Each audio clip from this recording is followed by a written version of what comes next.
Oui, c'est moi. Je m'appelle Mec. C'est mon nom. On peut pas continuer. Pourquoi? Je suis tombé sur un os.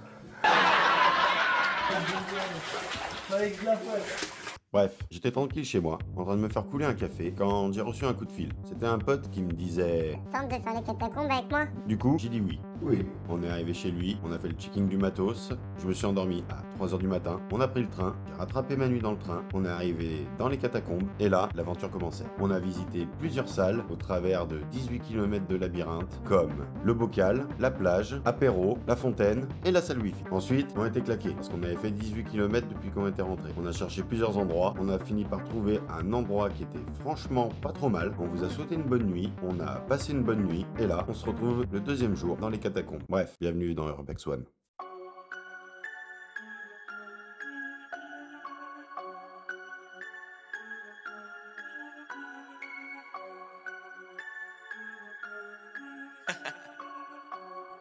Dark side, light this bitch up. Salut les amis, on est de retour. Bon, je vous ai pas filmé le petit déj, c'est pas très important. Eva nous a amené jusqu'au bureau du centre. Moi, je pensais qu'on allait voir Géraldine de la Compta, tu vois, mais je crois qu'elle est plus là. Si, elle est là. Regarde. GG! Elle est là, Géraldine. Ouais, alors est-ce que c'est très irrespectueux pour les morts ou pour une GG qui travaillerait éventuellement en compta? C'est particulier de ouf. J'avoue, hein. Te dire que t'as la tête de quelqu'un. En fait, ouais, c'est ça, t'as la tête de quelqu'un, quoi. Après, bon. Tu sais, il y a un côté... Bon, il est plus là pour se plaindre, mais en même temps... Ouais, t'as la tête de quelqu'un, quoi. Donc ça, c'était le bureau, quoi. Bureau du centre. Donc avant, il devait certainement y avoir un bureau, je me doute. Ouais, je sais. La perspicacité de l'urbexeur aguerri. Et ça repart très vite. Ouais, du coup, est-ce que t'avais une idée en tête? Une idée en tête de Le prochain lieu? Carrefour des morts. Et pourquoi on appelle ça le carrefour des morts? On a bien essayé de l'appeler la grosse fente qui pue, mais je sais pas pourquoi, ça faisait marrer les gens. Ah, bien vu. Regardez, les amis, l'eau qui ruisselle commence à faire des stalactites. Et puis on reprend les passages bien galères. Imaginez, là, il y a un truc qui m'attrape le pied, là. Regardez ce que ça donne quand on n'a pas les lumières. Là, tu perds tes lumières, frérot. T'as plus de batterie ou quoi? Eh ben, t'es mort, tout simplement. Parce que t'as même pas de réseau sur ton portable.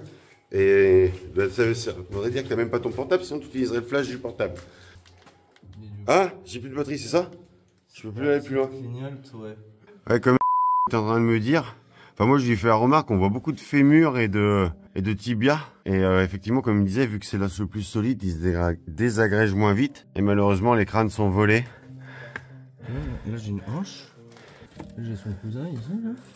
Regarde, top là. Putain, c'est fou, hein. On commence déjà à avoir enfin un puzzle. Ouais, c'est ça, là, on commence à assembler un puzzle, en fait. La prochaine fois qu'on vient, le challenge, c'est de reconstruire un squelette complet. Ça va être compliqué. Ça va être compliqué, hein. Vous voyez, ça fait comme des petites marches, on peut s'engouffrer, aller là-dedans. Mais c'est peut-être un passage vers les Sukata, un truc comme ça, non? Ah ouais, mais c'est le Sukata. Ok. On essaiera d'y aller après, mais... Vous voyez là, les amis, tout ça, ça tient en équilibre au-dessus de ma tête. Genre, en fait, ça, c'est un puits. Il y a je ne sais combien de mètres de puits. Et en fait, les ossements se sont entassés. Et quand le puits s'est vidé par le bas, qu'il y a eu une ouverture, ici, là, et ben, tous les ossements se sont retenus les uns les autres. Et donc là, il y a je sais pas combien de mètres d'ossements au-dessus de ma tête. À tout moment, je me fais ensevelir, quoi. Bref, allez, on s'en va. Bonjour, je m'appelle Forrest Tout le monde s'en tape le coquillard de ton blast, couille molle! La salle du chandelier. Yes. Qui a un petit flot, on va pas se le mentir, avec sa petite table basse, l'animal empaillé juste là. Et non, c'est pas moi, un animal empaillé. Ah oui, non, ça c'est un vrai animal. Et puis ils nous ont fait un petit street art. Ouais.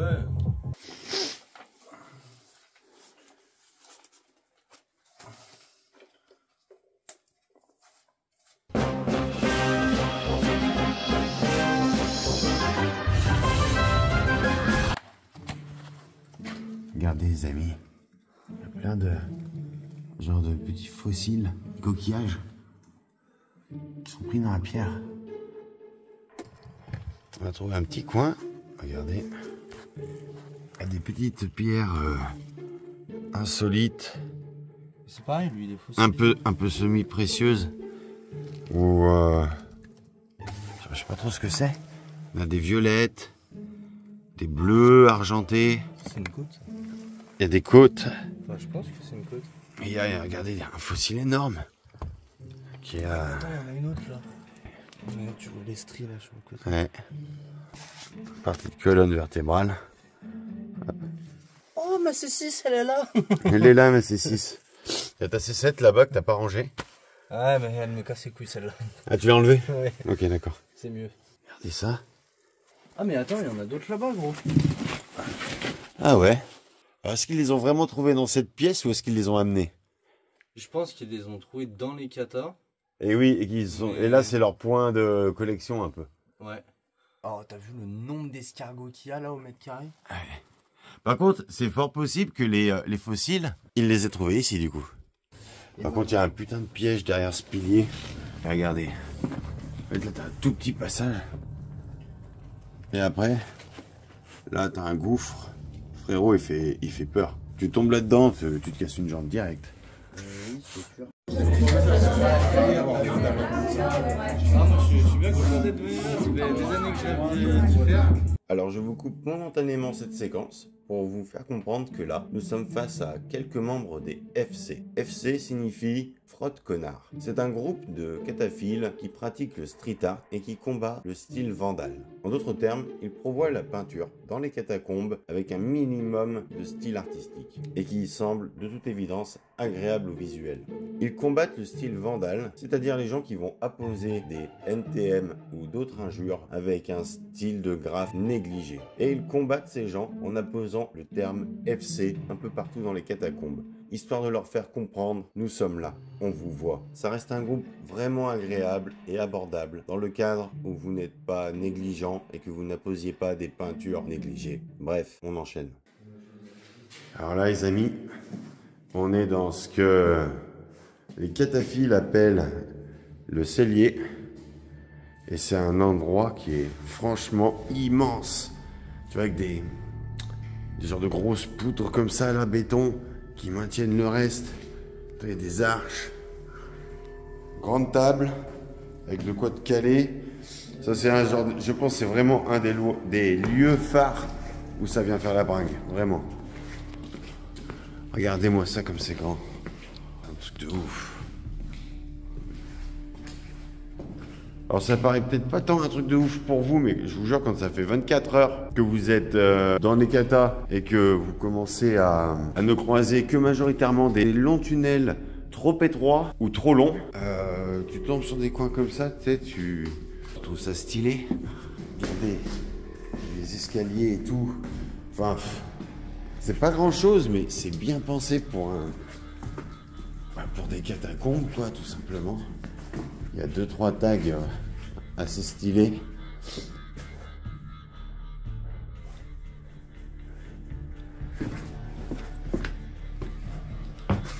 My God, mais qu'est-ce que c'est?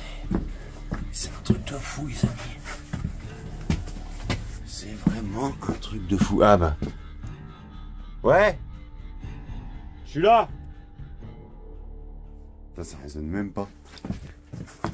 Tu vois sur mon plan, ça c'est un cul-de-sac. Bah j'ai pas eu le temps d'aller vraiment au bout. J'ai entendu que tu m'appelais, j'ai fait demi-tour. Ah. Une volière. Après, il n'y a pas d'autres salles. Enfin, si, il y a des salles, mais il n'y a pas de... D'endroits posés. Ah. Ça c'est con ça.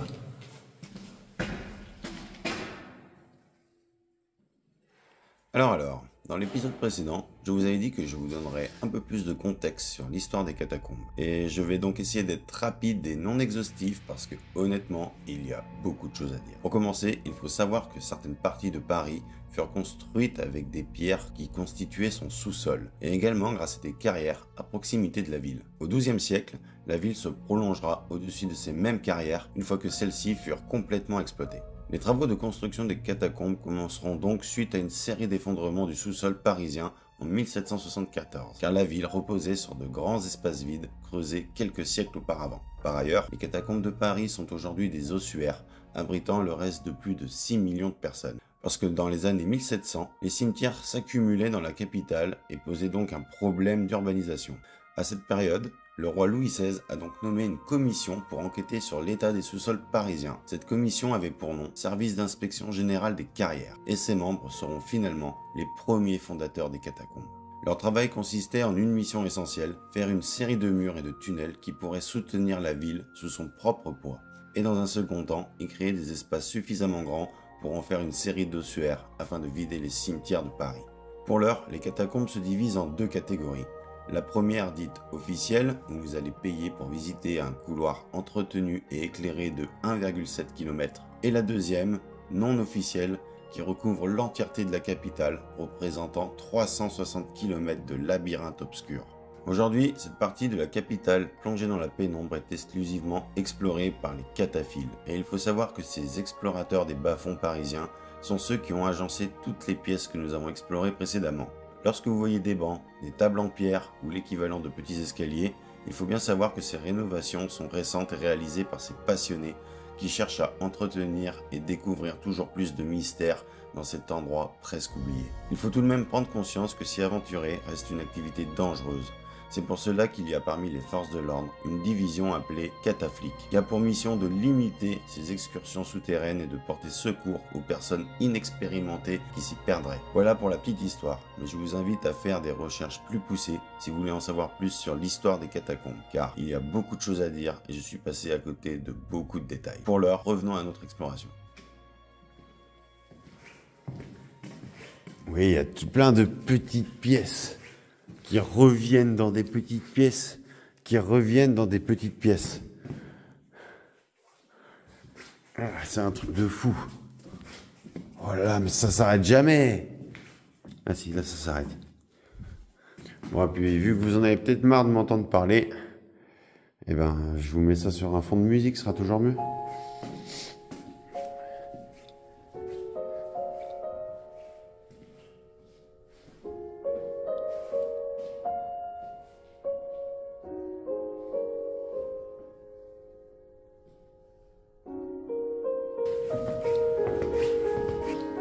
Non mais littéralement les amis, c'est un truc de ouf cet endroit. Oh, je suis choqué.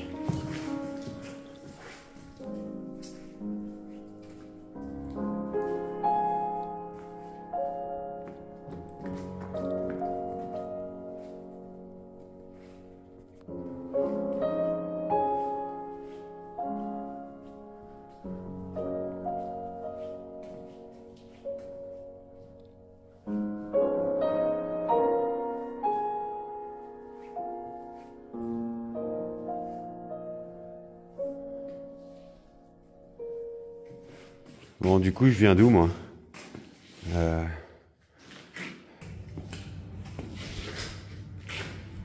On va suivre la lumière. La lumière, la musique. Madame, c'est votre première descente?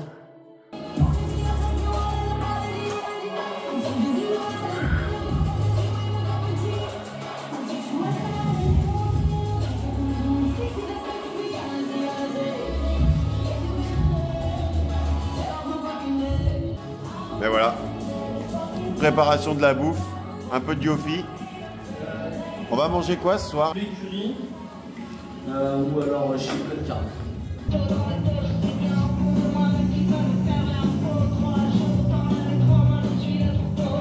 ne cache pas les amis qu'il y a quelque chose de très apaisant ici dans les catas. On se sent un peu seul au monde, tu vois. Si je me tais, il n'y a pas un bruit. Bon, il y a le bruit du réchaud, bien sûr, mais sinon, il n'y a pas un bruit. Tu coupes les lumières, tu te tais, et il n'y a plus rien qui compte, quoi. Genre, il n'y a que toi et toi-même. Et je ne vous cache pas que j'ai passé une super bonne nuit. Ceci vrai qu'on s'est fait déranger 2 fois par des mecs qui ont fait irruption chez nous, mais je veux dire, quand c'est calme, tu dors trop bien. Je pense que c'est une expérience tout à fait intéressante. Pouvoir profiter du calme, l'absence de distraction, parce qu'il faut bien se dire une chose, c'est que vous n'avez pas de réseau ici. Vous pouvez emmener votre portable, vous ne pouvez pas vous distraire avec votre portable en tout cas. Voilà. Mais je trouve ça très cool. Bref, allez, on enchaîne.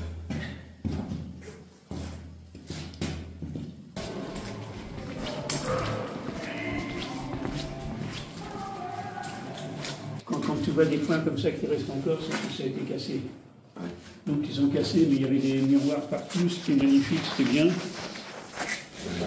Là, il nous reste encore un mannequin. Ah ouais, au bout du mannequin. Et où il y avait le cul, là, les deux gens la photo que je t'ai montrée. Ah oui, oui. Ah bah il n'y a plus rien là. Et tu vois les têtes de mort 1, 2, Ah oui. 3, 4, 5, 6, 7, 8. D'accord. J'en vois 8, mais j'en avais compté une dizaine il y a une époque. Et bah pas mal. Dommage que voilà, que ça ait été victime de son succès quoi. Voilà, ben, c'est la salle des reflets. Vrai toi, chef. Salut, c'est encore moi. Et comme vous l'avez remarqué, là, nous continuons notre exploration accompagné d'un monsieur qui est un vétéran des catacombes. Il se fait appeler marathonien et il fait partie d'un petit groupe de cataphiles surnommés les Byzantins. Ils explorent ces tunnels depuis au moins 10 ans pour la plupart d'entre eux. Il porte également très bien son surnom, car quand on doit le suivre dans ces couloirs étroits, il bombarde. Mais quand je vous dis qu'il bombarde, vraiment, il bombarde. Il nous a fait découvrir beaucoup de pièces presque secrètes avec une rapidité folle, tout en nous apprenant énormément d'anecdotes et de savoir-faire sur l'exploration des catacombes. Au détour de quelques couloirs, il nous a même pris en photo, car c'est un petit peu son petit plaisir lorsqu'il fait visiter aux personnes qu'il prend en affection. C'est un véritable expert et c'était une véritable aubaine d'être tombé sur lui. Eva et moi étions excités comme des gosses le jour de Noël quand on a réalisé à quel point nous étions tombés face à quelqu'un qui avait une connaissance indéniable pour ce milieu. Bref, on continue. Là, ici, regarde, cette personne-là, Foxy, la dernière fois, elle a fallu la porter, elle avait le cancer, et on l'a descendue parce qu'elle voulait faire une dernière descente. Là, c'est à la mémoire de Foxy que j'ai été mis ça. Regarde, vous, on peut appeler ça comme ça. Il y en avait 4, une à chaque angle. Tu vois, il y en a 2 qui ont disparu. Waouh, c'est incroyable. Ça a brûlé ici, non? Comment? Ça a brûlé ici, non?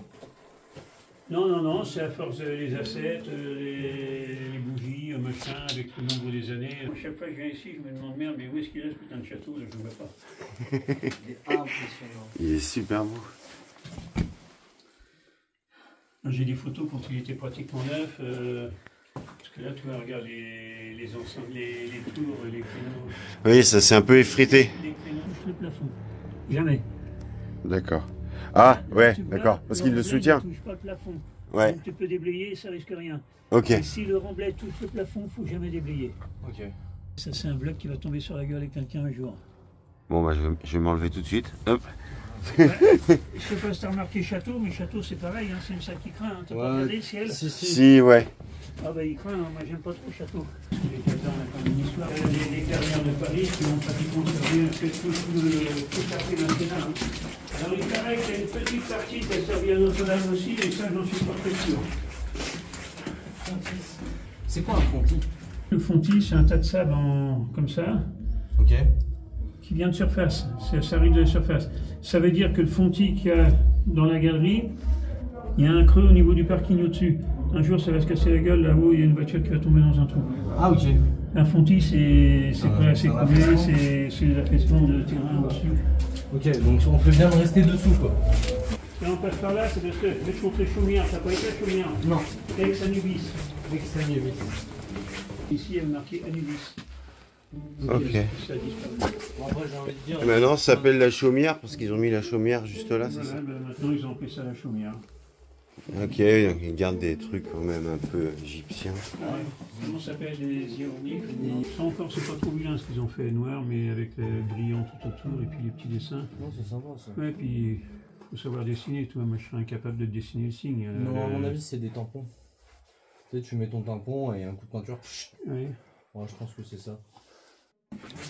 Et dis-moi, marathonien, j'avais une question. Est-ce que le bunker allemand, on l'appelle comme ça parce qu'il a été occupé par des nazis ou rien à voir? Ah si, il a été occupé par les nazis, si. D'accord. Il y a encore même des inscriptions marquées en allemand, Achum, Achum, je sais pas comment on dit là. Achtung. Oui. Il n'y a pas photo. Ah non, mais je connaissais pas. Bah, tu sais, je suis bien passé quand même. Je sais que ça tombait en impasse. Good dog. Celle-là, elle a été passée, mais c'était que des sextoys sur les. Voilà. Il y a toujours des cons qui viennent massacrer. Mais, ouais, et puis en fait, ça, je pense que comme c'est peint sur du. En fait, enfin, je peux aller voir. C'est bien, ça tombe en impasse. Hein. Ouais. Et juste le design avec le marqueur de C'est pour ça, moi, Il y en a, ils se déchirent. Ouais, il se déchire de ouf. Oh, le design incroyable. Alors il faut savoir qu'une époque, ça servait à ah ouais. Joli cadeau. Merci marathonien. Grave. Bon, qu'est-ce qu'on a pensé là de ces deux jours? J'ai pas fini, faut que je revienne. C'est tout? C'est le mot de la fin? C'est le mot de la fin. Merci. Parce qu'il n'y aura pas de fin. Il va jamais revenir en fait. Il va rester ici sous terre. Grave. J'espère que vous avez apprécié Eva. Parce que vous ne la reverrez plus jamais. C'était les dernières images d'Eva. Si, je descends. Oui voilà, si vous descendez le voir, là vous le reverrez. Il aura de la barbe depuis, il fera partie des murs, il sera fait un mini appart. Grave. En plus, c'est trop facile à tailler la pierre là-dedans. Je vous dis là, les deux endroits où on a dormi pendant cette exploration, c'est pépite. Si tu fais abstraction que j'ai pas de réseau et que je suis à 35 mètres sous terre. Bref, bonne nuit.